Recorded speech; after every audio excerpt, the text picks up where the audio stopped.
ঢাকা দক্ষিণ সিটির পল্টন ও ধানমন্ডি এবং উত্তর সিটির উত্তরায় প্রাথমিকভাবে চলবে বুয়েটের তৈরি ৩ চাকার ব্যাটারি চালিত রিকশা। এমনটি জানিয়েছেন এলজিআরডি উপদেষ্টা আসিফ মাহমুদ সজীব ভুঁইয়া। দুপুরে ডিএনসিসির নগর ভবনে চালকদের প্রশিক্ষণ কর্মসূচির উদ্বোধনী অনুষ্ঠানে এই কথা জানান তিনি। আসিফ বলেন, প্রতিটি এলাকায় নির্দিষ্ট সংখ্যক রিকশা থাকবে। চালকরা যেন চাঁদাবাজি বা অন্যান্য কোনো হয়রানির শিকার না হয় সে ব্যবস্থা করারও আশ্বাস দেন তিনি। এই সময় ডিএনসিসি প্রশাসক বলেন, আগস্টের প্রথম থেকেই চলাচল করবে নতুন এই রিকশা, আর ২ জোন থেকে অনুমোদনহীন রিকশাগুলো ধীরে ধীরে সরিয়ে দেওয়া হবে।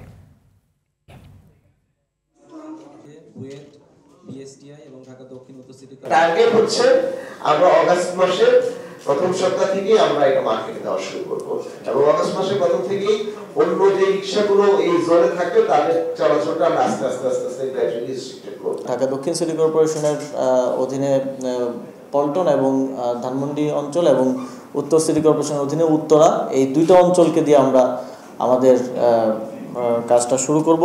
পুরো লাইসেন্সিং প্রক্রিয়া, চালকের লাইসেন্স এবং গাড়ির লাইসেন্স, পুরো প্রক্রিয়াটা আমরা অনলাইনে নিয়ে আসছি,